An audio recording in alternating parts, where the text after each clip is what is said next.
Hello everyone, welcome to my YouTube channel Interesting Physics Classes. I am Nourish Sabha and I make videos about physics of class 11th and 12th. And if you want to learn physics in an interesting way, so please subscribe my channel, press the bell icon and watch the video till the end. Now let's start our lecture number 1, which is from unit 1st, electrostatics. Yes my dear students, आज से हम लोग class 12th की series start करने जा रहे हैं और बोर्ड एग्जामिनेशन से पहले कोशिश यही रहेगी कि आपका मैक्सिमम से मैक्सिमम सिलेबस इस चैनल पर अपलोड किया जा सके. ओके, तो if you want to learn physics in a interesting way, so interesting physics classes के साथ जुड़े रहिए और वीडियोस को लास्ट तक देखिए. क्लियर? नाउ आज हम लोग स्टार्ट करने वाले हैं लेक्चर नंबर 1 क्लास 12th का. पहला आपका यूनिट है, this one is electrostatics. Clear? And this unit contains 2 chapter. Chapter number 1 है आपका electric charges and fields and chapter number 2 is electrostatic potential and capacitance. Clear? तो सबसे पहले तो यहाँ हम यही जानते हैं कि ये जो आपका यूनिट नंबर 1 है, हम इसमें किस चीज़ की स्टडी करने वाले हैं. In this unit we are doing study about the charges. हम लोग चार्जेस की स्टडी करेंगे. वैसे तो चार्जेस की स्टडी हमारा 70% जो आपका 12th का सिलेबस है उसमें हम लोग चार्जेस के बारे में ही पढ़ते रहेंगे, लेकिन इस चैप्टर की खासियत ये है कि you are doing study about the charges in rest. Clear? ये जो इलेक्ट्रोस्टैटिक्स है, what is the meaning of this electrostatics? Electrostatics means it is the branch of physics which deals with the study of charges at rest. मतलब क्या है कि chapter number 1 और chapter number 2 में जब हम यहाँ पे बात करेंगे चार्जेस की, तो हमें ये कंसीडर करना पड़ेगा कि हमारे चार्जेस रेस्ट में हैं. ओके, अब यहाँ से शुरू करते हैं chapter number 1, that is the electric charges and fields. Electric charges and fields में जब हम लोग चार्जेस पढ़ेंगे तो हमें सबसे पहले ये पता होना चाहिए कि what is the origin of a charge. Charge का ओरिजिन क्या है, ये आए कहाँ से हैं. तो चार्जेस पढ़ने से पहले आपको पता होना चाहिए एटम के बारे में. अब एटम क्या है? देखिए, इस होल यूनिवर्स के अंदर जितनी भी चीज़ें बनी हैं, what ever this board, what ever this marker, this chair, table, जो कुछ भी है, ये वॉल्स हैं, ये लाइट है, these all are of made up of atom. Clear? Like you want to build a building. आप किसी बिल्डिंग को बिल्ड करना चाह रहे हैं, तो बिल्डिंग बनाने पे आपको क्या करना पड़ेगा? नेसेसरी थिंग है कि जब आप बिल्डिंग बनाएंगे तो बिल्डिंग बनाने के दौरान you need a bricks. Clear? जब आप एक एक ब्रिक को जोड़ेंगे तब बिल्डिंग आपकी फॉर्म होगी.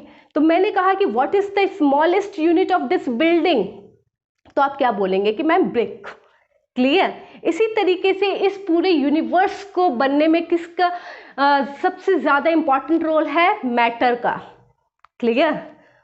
मैटर की जो स्मॉलेस्ट यूनिट है, that smallest unit is known as a atom. Clear? तो what is the atom? Atom क्या है? Smallest unit of any matter. अब इस यूनिवर्स के अंदर अलग अलग तरीके के मैटर्स आपको देखने के लिए मिलते हैं. देखिए, हम इंसान हैं, आप भी इंसान हैं, तो हम लोग कैसे पहचानेंगे हम लोग इंसान हैं? We have 2 eyes, 2 ears, 1 nose, 2 hands, 2 legs. इस तरीके से हमारा पूरा का पूरा स्ट्रक्चर है, लेकिन तब भी हम आपस में एक दूसरे से डिफ्रेंशिएट कर जाते हैं ड्यू टू देयर फीचर्स. हम लोगों के डिफरेंट फीचर्स की वजह से हम लोग अलग अलग दिखाई देते हैं. इसी तरीके से हमारा जो पूरा होल यूनिवर्स है वो पूरा का पूरा एटम से मिलकर बने हुए हैं, लेकिन हर एक तरीके के एटम में डिफरेंट डिफरेंट फीचर्स होते हैं और वो किस तरीके से होते हैं वो आज हम लोग डिस्कस करते हैं. क्लियर? तो एटम की बात करें, smallest unit of any matter है ये. एटम का स्ट्रक्चर, सबसे पहले यहाँ बात करेंगे एटॉमिक स्ट्रक्चर के बारे में. एटम का स्ट्रक्चर में जो कॉमन चीज़ें होती हैं जो हर एक एटम के अंदर पाई जाएंगी, वो कॉमन चीज़ें क्या है? First one is the nucleus, हर एक एटम के अंदर पाई जाएगी. ठीक है? इसके आउटर शेल्स या ऑर्बिट हर एक एटम्स के अंदर पाए जाएंगे और एटम में 90% स्पेस खाली रहता है. ये भी हर एक एटम की खासियत है. Is it clear? तो ये सभी तरीके के एटम्स में ये 3 चीज़ें तो आपको मिलेंगी. तो एटम में डिफ्रेंशिएट क्या करता है? एटम डिफ्रेंशिएट होते हैं due to their number of electrons, protons and neutrons की वजह से. Is that clear? हर एक एटम में अलग अलग तरीके के न्यूट्रॉन्स, प्रोटॉन्स और इलेक्ट्रॉन्स होते हैं उनमें number of electrons, protons, neutrons different होंगे। Is that clear? अब यहाँ पे बात करते हैं हम लोग किसी भी एक एटम को मैं ले लेती हूँ। मैंने यहाँ पे कार्बन एटम को सिलेक्ट किया है। कार्बन एटम के अंदर नंबर ऑफ इलेक्ट्रॉन्स 6 होते हैं, नंबर ऑफ प्रोटॉन्स भी 6 होते हैं और नंबर ऑफ न्यूट्रॉन्स भी 6 होते हैं। अब एटॉमिक स्ट्रक्चर किस तरीके का होता है? इस तरीके का होता है, an atom consist a central part, okay, and that central part is known as a nucleus. Okay, in this central part there are number of protons and number of neutrons. Okay, protons are positively charged, having a charge plus 1.6 into 10 to the power minus 19 coulomb, but neutron has no charge. Clear? And these neutrons and protons are tightly bound in a nucleus with a strong nuclear force. Okay ये जो आपके protons और neutrons है ना, वो इस nucleus के अंदर टाइटली बाउंड है। और टाइटली बाउंड किस फोर्स से है? स्ट्रॉन्ग न्यूक्लियर फोर्स से। इसका मतलब क्या है कि ये इस न्यूक्लियस के अंदर से निकल ही नहीं सकते। Okay, outside the nucleus there are number of different orbits. Okay, अलग अलग तरीके के डिफरेंट ऑर्बिट्स हैं, and in these orbits electrons are revolute in a different orbits. Clear? In different orbits में इलेक्ट्रॉन्स रिवॉल्यूशन कर रहे हैं। Electrons has negative charge, having a charge -1.6 into 10 to the power -19 coulomb. Okay, number of electrons is equal to the number of protons. बात मेरी समझ में आ रही है? हर एक एटम में, किसी भी एटम की अगर मैं बात करूंगी तो उस एटम में नंबर ऑफ इलेक्ट्रॉन्स बराबर होते हैं नंबर ऑफ प्रोटॉन्स के। इलेक्ट्रॉन्स नेगेटिवली चार्ज होता है, प्रोटॉन्स पॉजिटिवली चार्ज होता है। Due to their charges they cancel out the effect of each other. ये एक दूसरे के इफेक्ट को क्या करते हैं? कैंसिल आउट कर देते हैं। और under ordinary condition the body will be neutral. अगर मैं अंडर किसी भी ऑर्डिनरी कंडीशन में अगर हम बॉडीज को देखते हैं तो वो न्यूट्रल कहलाती है। लाइक ये मेरा वाइट बोर्ड है। Clear? Eight this time it is neutral. मुझे किसी भी तरीके के चार्ज इसमें महसूस नहीं हो रहे हैं। ये मार्कर है, ये भी इस वक्त न्यूट्रल है क्योंकि इसके अंदर number of electrons, number of protons बराबर हैं, जिसने इलेक्ट्रॉन्स और प्रोटॉन्स के इफेक्ट को कैंसिल आउट कर दिया है। आपके पास आपकी बुक है, कॉपी है, आप कहीं पे बैठे हुए हैं तो आपको किसी भी तरीके का चार्ज महसूस नहीं हो रहा है। तो क्यों नहीं हो रहा है? क्योंकि under ordinary condition cancel the effect of each other. Is that clear? तो हमारे यूनिवर्स के अंदर जितनी भी चीज़ें बनी हुई हैं वो एटम से मिलकर बनी हुई हैं, लेकिन अलग अलग चीज़ों में नंबर ऑफ इलेक्ट्रॉन्स और number of protons, number of neutrons change होने की वजह से दी गई एटम की प्रॉपर्टीज भी चेंज हो जाती हैं। ओके, अब यहाँ पे हम लोग बात करते हैं इंपॉर्टेंट फीचर्स की कि एटम्स के इंपॉर्टेंट फीचर्स कौन कौन से हैं। एटम के इंपॉर्टेंट फीचर्स में आपको जो पहला फीचर्स आता है कि जब भी कोई दो एटम्स मिलेंगे तो दो एटम्स, डिफरेंट एटम्स अगर मिलते हैं तो ऐसी सिचुएशन में कंपाउंड फॉर्म होता है। ओके, और अगर सेम एटम्स मिलते हैं तो ऐसी सिचुएशन में एलिमेंट फॉर्म होता है। तो लाइक अगर सोडियम एटम और क्लोरीन एटम मिलते हैं तो ऐसी सिचुएशन में आपका सॉल्ट बन रहा है। ओके, अगर यहाँ पे हम लोग देखते हैं सेम एटम्स के बारे में, तो सेम एटम्स आपको आयरन एटम दे रखा है, आपने कई सारे आयरन एटम्स को ऐड करा, ऐड करने के बाद आप देखते हैं कि you are forming a iron sheet, आप आयरन शीट बना लेते हैं। सिमिलरली अगर आप कॉपर्स, कई सारे कॉपर एटम्स को अगर ऐड करते हैं तो क्या आपकी फॉर्म होती है? कॉपर शीट फॉर्म हो जाती है। तो फिजिक्स में जब आप पढ़ेंगे तो ज़्यादातर आप एलिमेंट के बारे में ही पढ़ेंगे। लाइक आपको कॉपर शीट दी जाएगी, सिल्वर शीट दी जाएगी, आयरन शीट दी जाएगी।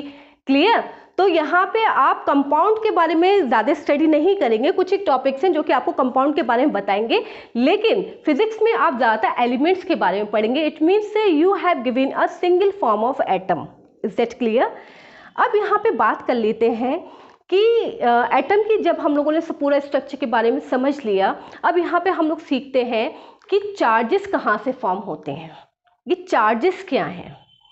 ओके, अब ये चार्जेस क्या हैं?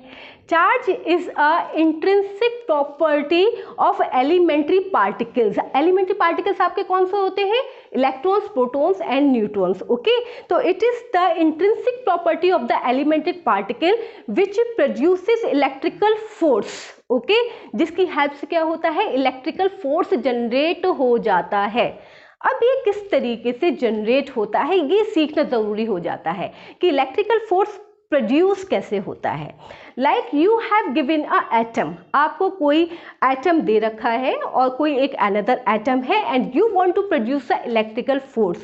सो at this time you are doing study about the electrostatic. तो हम लोग जो प्रोसीजर फॉलो करेंगे वो रेस्ट का प्रोसीजर हम लोग फॉलो करेंगे। ओके, तो आपको कोई दो एटम्स दे रखे हैं और आपने उनके बीच चार्जिंग करी by the rubbing, by the conduction, by the induction, what ever it is. Okay, तो आपने जब रबिंग करी तो रबिंग के दौरान क्या होगा कि दिए गए एटम का जो आउटर ऑर्बिट होगा, आउटर ऑर्बिट, क्लियर, सिर्फ आउटर ऑर्बिट के जो इलेक्ट्रॉन्स होंगे वो एक बॉडी से दूसरी बॉडी की तरफ ट्रांसफर हो सकते हैं। ओके, तो जब आपने इसको बाय द रबिंग, आपने किन्हीं दो एटम्स को रब किया, रब करने के बाद एक बॉडी के इलेक्ट्रॉन्स किसी दूसरी बॉडी के में चले गए, तो जो दूसरी बॉडी होगी उसमें इलेक्ट्रॉन्स क्या हो जाएंगे? इंक्रीज हो जाएंगे, और जो पहली वाली बॉडी होगी उसमें एटम्स क्या हो जाएंगे?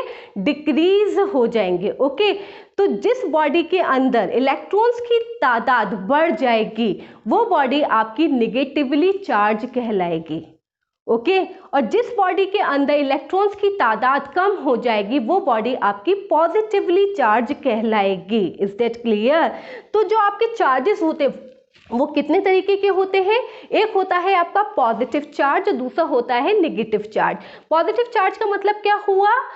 If a body has deficiency of electrons, किसी बॉडी के अंदर अगर इलेक्ट्रॉन्स की कमी आ जाती है तो वो बॉडी आपकी पॉजिटिवली चार्ज हो जाती है। And if a body has excess of electrons, किसी बॉडी के अंदर इलेक्ट्रॉन्स अगर बढ़ रहे हैं तो वो बॉडी आपकी नेगेटिवली चार्ज कहलाती है। और एक बात और कि चार्जेस का ट्रांसफर सिर्फ आउटर शेल से ही होता है, इनर शेल से चार्जेस का ट्रांसफर नहीं होता है। ओके, अब यहाँ पे हम लोग बात कर देते हैं कि what are the important features of the charges. Charges के इम्पॉर्टेंट फीचर्स कौन कौन से हैं?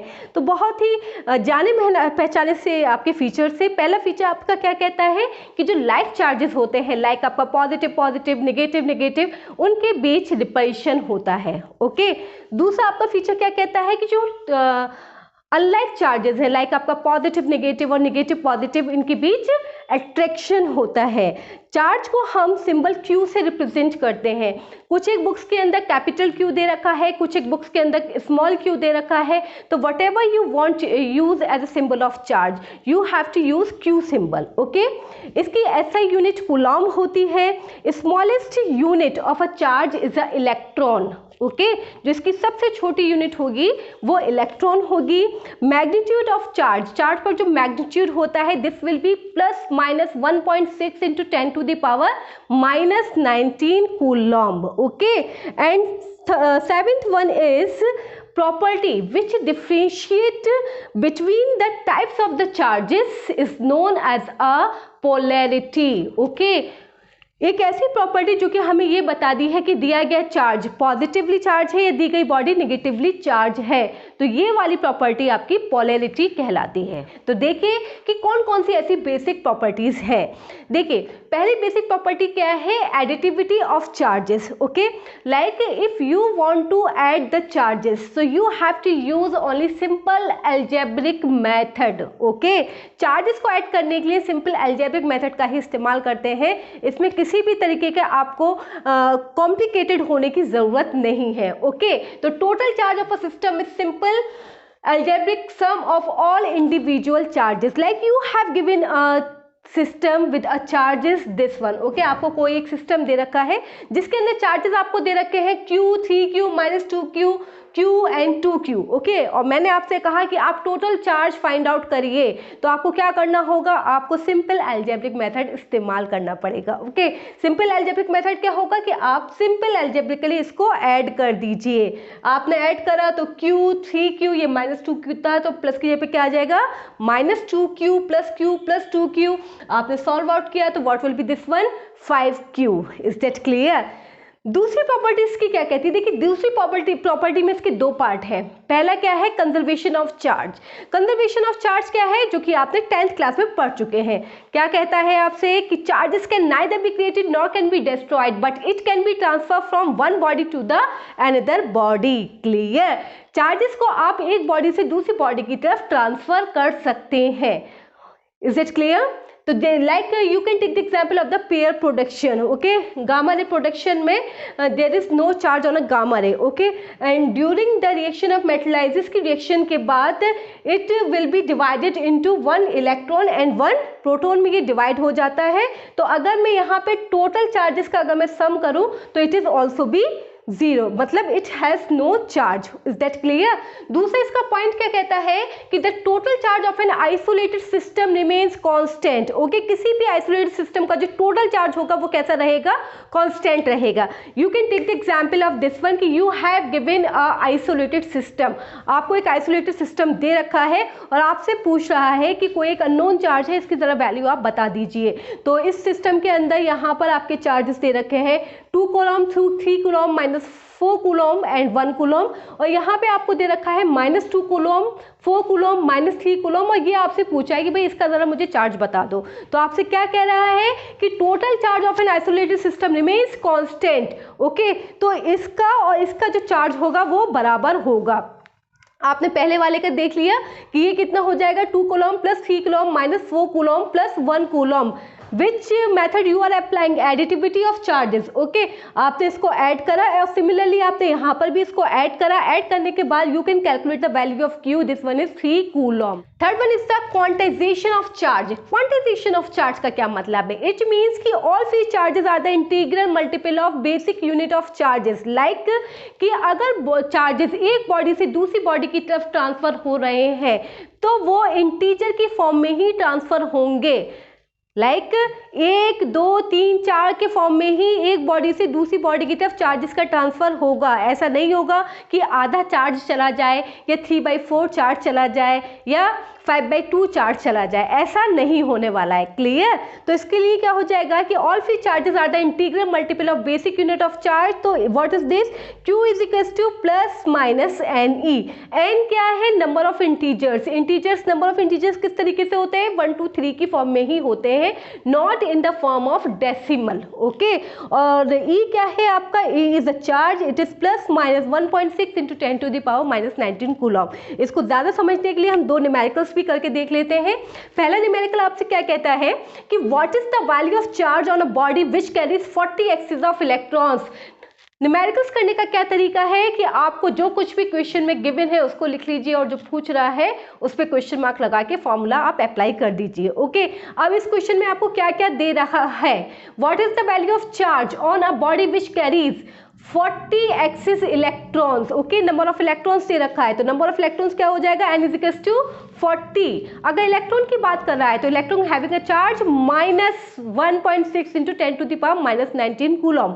तो इलेक्ट्रॉन इज इक्वल टू कितना हो जाएगा, -1.6 × 10⁻⁻19 coulomb. And what will be the charge Q।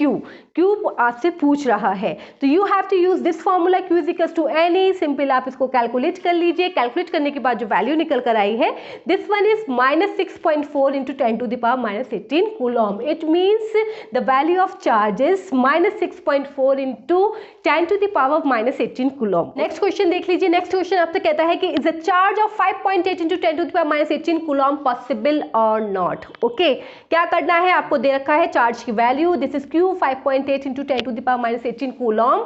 And what is the value of the charge Q। Electron पे कितना चार्ज होता है, यहाँ पे सिर्फ आपको चार्ज दे रखा है, ओके। तो whatever you are taking electron proton आप कुछ भी ले सकते हैं। तो यहाँ पे मैंने चार्ज ले लिया, this will be 1.6 × 10⁻⁻19 coulomb. Okay, you have to find out is the charge of this one is possible और नॉट, इतना चार्ज पॉसिबल है या फिर नहीं है।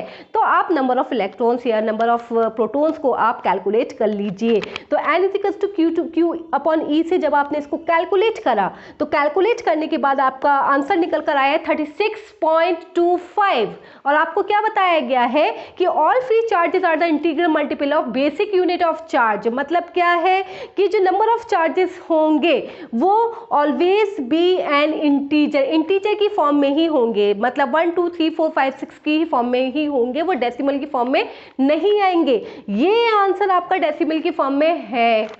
तो इसका मतलब क्या हुआ, क्या ये वाला चार्ज पॉसिबल है? No, this charge is not possible. Okay, अब यहाँ पे हम लोग सीखते हैं कि when the charges are in rest, तो how can we charge a body. हम किसी भी बॉडी को चार्ज किस तरीके से कर सकते हैं। ओके, तो चार्जिंग करने के हमारे पास 3 तरीके हैं। ओके, इलेक्ट्रोस्टैटिक चार्जिंग का मतलब क्या होता है? टेम्पररी चार्जिंग, मतलब बॉडी आपकी चार्ज तो होगी लेकिन टेम्पररी होगी, थोड़े टाइम के बाद उसकी चार्जिंग भी चली जाएगी। ओके, तो इसमें जो पहला मेथड है दैट इज अ फ्रिक्शन।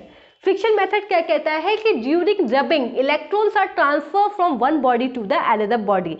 जब हम किसी ऑब्जेक्ट को किसी दूसरे ऑब्जेक्ट के साथ रब करते हैं तो रबिंग के दौरान एक बॉडी के इलेक्ट्रॉन्स दूसरी बॉडी की तरफ ट्रांसफर हो जाते हैं। You can take the example of this one, like you have given a silk cloth. कोई आपको सिल्क क्लॉथ दे रखा है और आपके पास एक ग्लास रॉड है। आपने क्या करा कि ग्लास रॉड से सिल्क क्लॉथ को रब किया।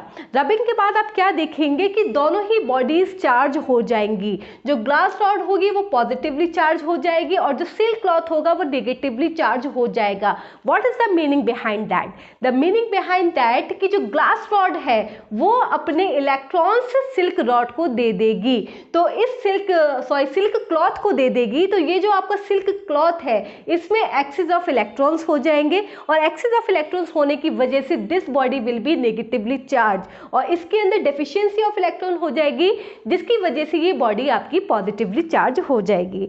चार्जिंग करने का जो दूसरा तरीका है वो है आपका कंडक्शन। ओके, कंडक्शन मीन्स क्या है कि procedure of charging by metal bodies. Metal bodies को चार्ज करने का जो आपका प्रोसीजर कहलाता है वो आपका कहलाता है conduction. Like you have given 2 metal bodies, 2 metal bodies आपको दे रखी हैं। एक मेटल बॉडी आपकी चार्ज है और जो दूसरी है वो अनचार्ज है।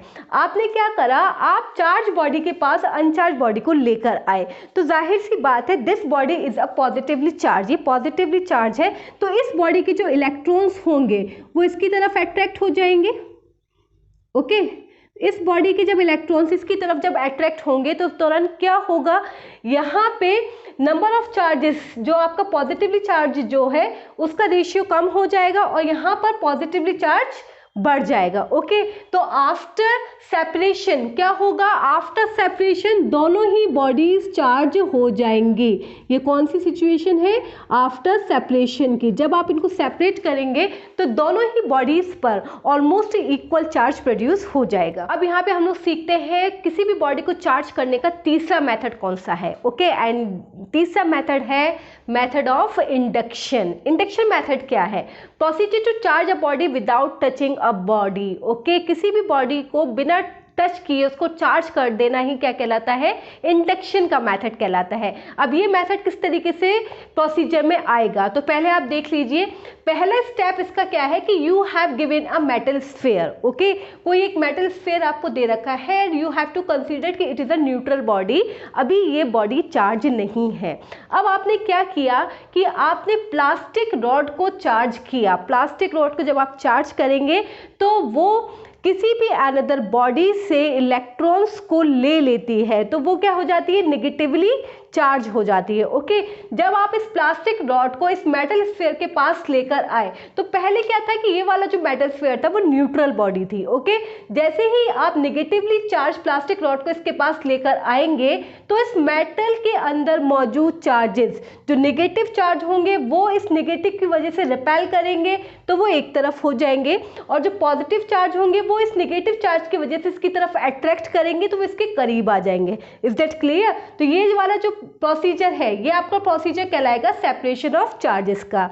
देन फिर आपने क्या किया कि ये वाली जो बॉडी का जो नेगेटिव चार्ज था आपने उसकी क्या कर दी, अर्थिंग कर दी। ओके, तो ये वाली जब आपने अर्थिंग कर दी उसके बाद क्या हुआ, अर्थिंग के बाद इस बॉडी पर सिर्फ कितने चार्ज रह जाएंगे, सिर्फ एक ही तरीके का चार्ज रहेगा, this is a positive charge. Okay, then you remove a rod, आपने रॉड को अलग कर दिया और अलग करने के बाद आप क्या देख रहे हैं कि ये जो आपका मेटल स्फीयर है वो चार्ज हो चुका है। Is that clear? So this is the method by charging a body by a induction. Okay, अब यहाँ पे हम लोग सीखते हैं कि which formula we have used to solve the numericals.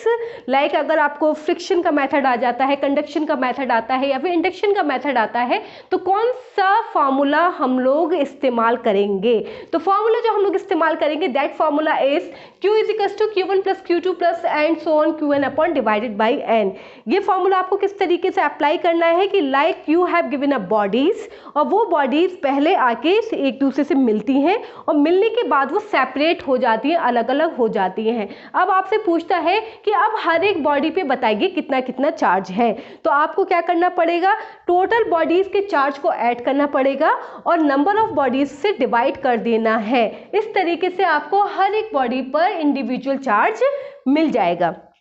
देख लीजिए एक numerical, like you have given 4 bodies having charges 2 coulomb, 5 coulomb, 0 coulomb and -3 coulomb are close together. पहले क्या हुआ, ये वाली जो चार्जेस की जो बॉडीज थी वो पहले आके मिली, are close together and after that separate to each other, उसके बाद ये अलग अलग हो गई। अब आपसे पूछता है कि calculate charge on each body. अब आप बताइए कि हर एक बॉडी पे कितना कितना चार्ज होगा, तो you have to use this formula that is Q is equals to Q1 plus Q2 plus Q3 plus Q4 divided by 4। तो what will be this one, charges आपको कितने दे रखे हैं, 2 coulomb, 5 coulomb, 0 coulomb, -3 coulomb divided by 4। आपने इसको solve किया तो Q इज इक्वल्स टू कितना निकल के आया, 1 कूलम। इसका मतलब क्या हुआ कि हर एक बॉडी पर, ये 4 बॉडीज आपको दे रखी हैं, आफ्टर सेपरेशन हर एक बॉडी पे 1 कूलम का चार्ज होगा। Okay, this is all about the today's lecture, जहां हम लोगों ने चार्जेस की बेसिक इंफॉर्मेशन सीखी कि चार्जेस आपके कितने तरीके के होते हैं, इनकी क्या क्या इंपॉर्टेंट फीचर्स हैं, इनकी बेसिक प्रॉपर्टीज क्या हैं, और अगर आप चार्जेस को की हेल्प से अगर किसी बॉडी को चार्ज करना चाहते हैं तो उनके कौन कौन से मेथड्स हैं। ओके, तो वीडियो को ज़्यादा से ज़्यादा लाइक शेयर सब्सक्राइब करिए।